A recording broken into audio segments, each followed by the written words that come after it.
काफी समय पहले की बात है। एक गुरुजी अपने चेले के साथ पूरे देश में घूम रहे थे। गुरुजी बहुत समझदार थे। उनके चेले का नाम रामदास था।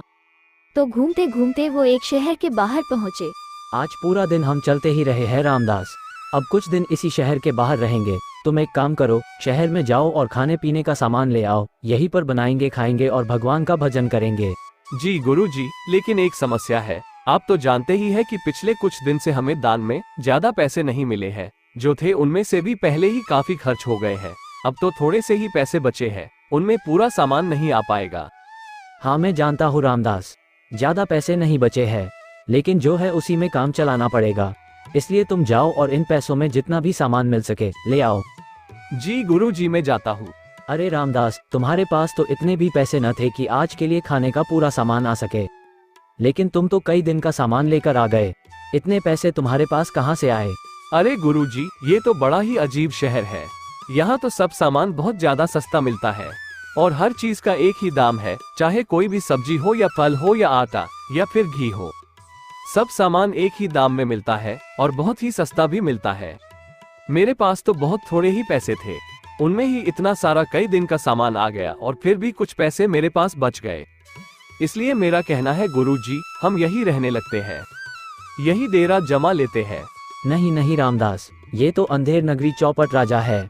इस शहर में तो एक दिन भी रहना ठीक नहीं, क्योंकि यहाँ तो सब चीजों के दाम समान है, तो सच झूठ भी एक समान ही होंगे। इसलिए हम यहाँ केवल आज रात रुकेंगे और कल सुबह ही निकल जाएंगे। मुझे तो ऐसा न लगता गुरुजी, आप चले जाइए, मैं तो कुछ समय यही रहना चाहूँगा।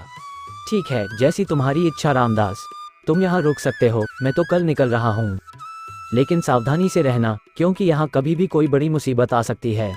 गुरुजी के चले जाने के बाद रामदास रोज शहर में चिमटा बजाते हुए जाता और जो थोड़े पैसे मिलते उनसे खूब सारा खाना लेकर खाता। रामदास के दिन बहुत मजे से कट रहे थे। तभी एक दिन एक दीवार के टूटकर गिरने से एक व्यक्ति की मौत हो जाती है। उस अंधेर नगरी के राजा को जब पता चला कि दीवार गिरने से मौत हो गई है, तो उसने अपने सिपाही से कहा कि जो भी इसके लिए दोषी है उसे मेरे सामने लेकर आओ, मैं उसे सजा दूंगा। तो सिपाही जाता है और दीवार बनाने वाले को बुलाकर ले आता है। दीवार बनाने वाला बोलता है, महाराज, इसमें मेरी कोई गलत नहीं है। मैंने तो दीवार एकदम ऐसे ही बनाई है जैसे कि बना करती है, एकदम सही बनाई। लेकिन मुझे लगता है जो मजदूर था उसने पानी ज्यादा और मसाला कम डाला, इसलिए दीवार कमजोर रह गई। राजा मिस्त्री को वापस भेज देता है और अपने सिपाही से कहता है कि मिस्त्री की गलती नहीं लगती है, जरूर उसी मजदूर की गलती होगी जिसने पानी ज्यादा मिलाया और मसाला कम। जाओ तुम उसे ही पकड़ के लाओ। सिपाही जाता है और मजदूर को पकड़ के लाता है। मजदूर बोलता है, महाराज, हाँ ये बात सही है कि पानी थोड़ा ज्यादा हो गया था, जिस कारण दीवार मजबूत न बन सकी, लेकिन मेरी इसमें बिल्कुल भी गलती नहीं है।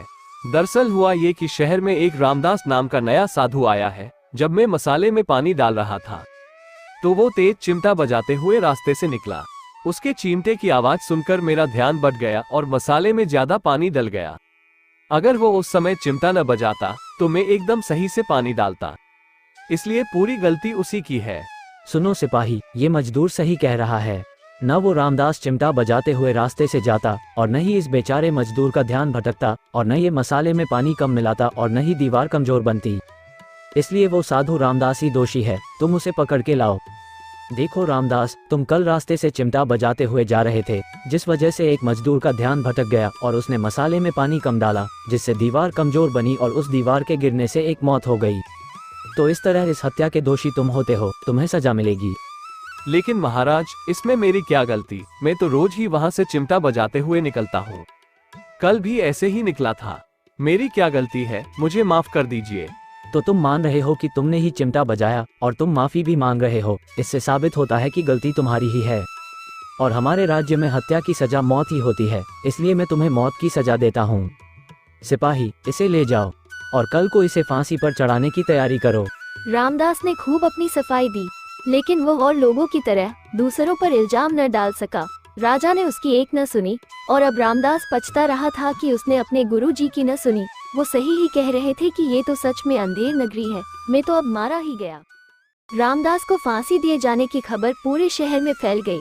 उसी समय संयोग से उसके गुरुजी भी उसी शहर के बाहर से गुजरे। उन्हें भी पता चला तो उन्होंने सोचा, मैंने मूर्ख रामदास को पहले ही सावधान किया था कि ये अंधेर नगरी है और चौपट राजा है, लेकिन वह न माना।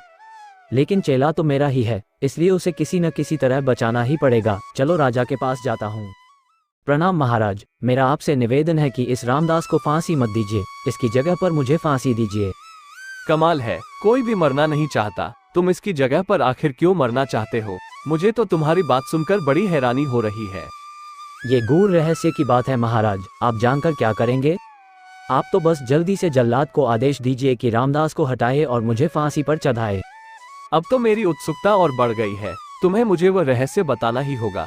जब तक तुम रहस्य न बताओगे, न तो मैं रामदास को फांसी दूंगा और न तुम्हें फांसी पर चढ़ने दूंगा। जल्दी से बताओ, मरने में तुम्हारा क्या ऐसा फायदा हो रहा है? महाराज, मैंने अभी अभी ज्योतिष गणना करके ये पता लगाया है कि आज इस समय की घड़ी मरने के लिए बहुत ही शुभ है।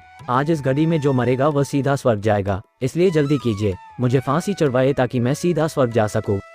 इतने गूढ़ रहस्य की बात मुझसे छिपाकर चुपचाप चोरी चोरी स्वर्ग चले जाना चाहते थे। जानते हो, यहाँ का राजा मैं हूँ, स्वर्ग जाने का सबसे पहला अधिकार मेरा है, समझे? अब फांसी तुम नहीं चढ़ोगे, फांसी मैं चढ़ूंगा। इसलिए अब तुम और रामदास दोनों यहाँ से तुरंत चले जाओ, और सिपाहियों तुम लोग मेरी फांसी का इंतजाम करो। इस तरह गुरुजी अपने चेले को वहां से बचा लाते हैं और वे तुरंत ही उस शहर को छोड़कर चले जाते हैं। तो इससे हमें शिक्षा मिलती है कि मुफ्त की चीजों के चक्कर में ज्यादा नहीं पड़ना चाहिए।